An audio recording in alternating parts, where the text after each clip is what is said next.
ada di tengah-tengah kita, lebih utama dari segala sesuatu. Suara kemenangan. Dan aku mendengar suara yang nyaring di sorga berkata, sekarang telah tiba keselamatan dan kuasa dan pemerintahan Allah kita dan kekuasaan Dia yang diurapinya, karena telah dilemparkan ke bawah pendakwa saudara-saudara kita yang mendakwa mereka siang dan malam di hadapan Allah kita. Wahyu 12 ayat 10. Sahabat Iktus yang dikasihi Tuhan, kemenangan sudah menjadi milik kita ketika kita percaya dan menerima Yesus sebagai Tuhan dan Juru Selamat pribadi. Kemenangan atas maut dan dosa, tetapi juga atas iblis. Karena itu kita tidak lagi tinggal di dalam ketakutan, melainkan dalam sukacita besar memproklamirkan kemenangan kita. Wahyu 12 mencatat tentang sebuah peperangan yang berakhir dengan suara kemenangan di sorga. Tuhan Allah menyingkapkan kepada Yohanes rahasia kemenangan yang dialami oleh setiap orang percaya di atas dasar Kristus dan karya keselamatan yang telah dikerjakannya. Inilah rahasia kemenangan itu. 1. Kemenangan di dalam Yesus Kristus, ayat 10. Sekarang telah tiba keselamatan dan kuasa dan pemerintahan Allah kita dan kekuasaan Dia yang diurapinya. Menunjuk pada pemerintahan Allah di dalam Yesus Kristus, bahwa segala kuasa di sorga dan di bumi telah diberikan kepadanya. Bandingkan Matius 28 ayat 18. Sehingga tidak ada kekuatan lain yang sanggup mengalahkan kekuasaannya. Termasuk kekuatan naga besar itu, si ular tua yang disebut iblis atau Satan, dengan para malaikatnya telah dikalahkan dan tidak mendapat tempat lagi di sorga dalam pemerintahan Allah. Ayat 9. Iblis tidak lagi dapat mendakwa kita siang dan malam di hadapan Allah kita. Kekuasaan Dia yang diurapinya, yaitu Yesus Kristus, mengatasi kuasa iblis dengan segala bentuk tipu muslihatnya. 2. Kemenangan oleh kesaksian orang percaya, ayat 11. Dan mereka mengalahkan Dia oleh darah anak domba, merupakan pemberian otoritas ilahi untuk menang atas iblis di atas dasar pengorbanan Yesus Kristus di kayu salib.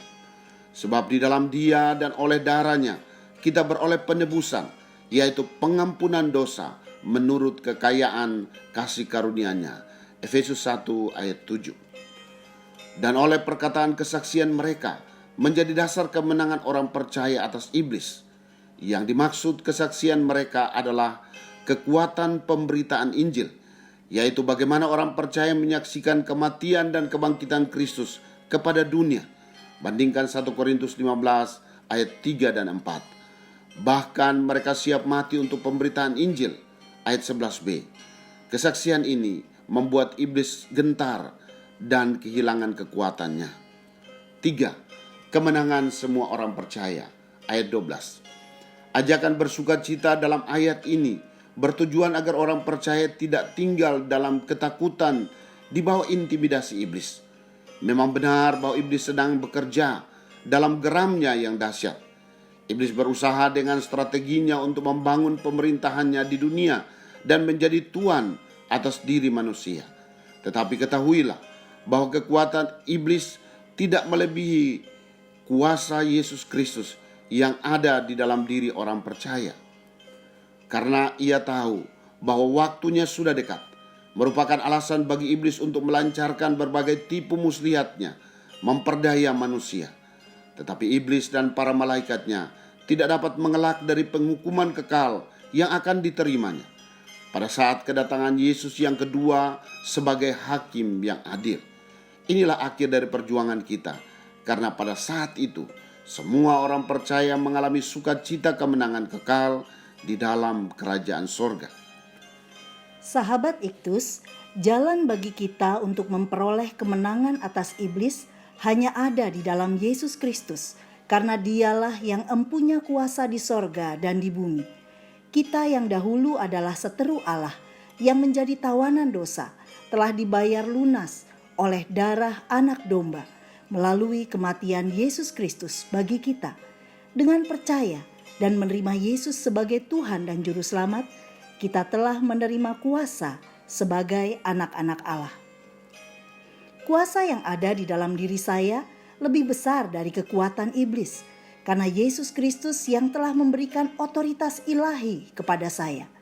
Saya tidak mau hidup dalam intimidasi iblis yang hanya melahirkan ketakutan, sebab Tuhan telah menyediakan sukacita kemenangan kepada saya. Saya tidak mau menunda kesempatan untuk memberitakan Injil, karena Injil adalah kekuatan Allah yang menyelamatkan. Kesaksian inilah yang membuat iblis menjadi takut dan gentar. Sahabat Iktus yang dikasihi Tuhan, sudahkah Yesus Kristus, Sang Pemilik kuasa di sorga dan di bumi, bertahta dalam hati saya? Apakah saya telah terlibat dalam pemberitaan Injil dan membuat iblis gemetar? Bila mana saya mengalami kemenangan kekal dan iblis menjalani penghukuman selama-lamanya? Tuhan Yesus, saya bersyukur untuk kemenangan yang telah Engkau berikan kepada saya. Pakailah saya menjadi saksi Injil-Mu, sehingga banyak orang dari segala suku dan kaum dan bahasa mengalami keselamatan di dalam Engkau. Sekarang saya tahu mengapa iblis takut ketika saya memberitakan Injil-Mu, karena itu berarti waktu penghukuman kekal baginya semakin mendekat. Saya rindu untuk memerintah bersama-Mu di dalam kerajaan sorga. Amin. Pemberitaan tentang Kristus melucuti kuasa iblis, dan kedatangan Kristus mengalahkannya selama-lamanya. Kristus ada di tengah-tengah kita, lebih utama dari segala sesuatu. Kristuslah yang harus ku beritakan hingga datangmu Kristus.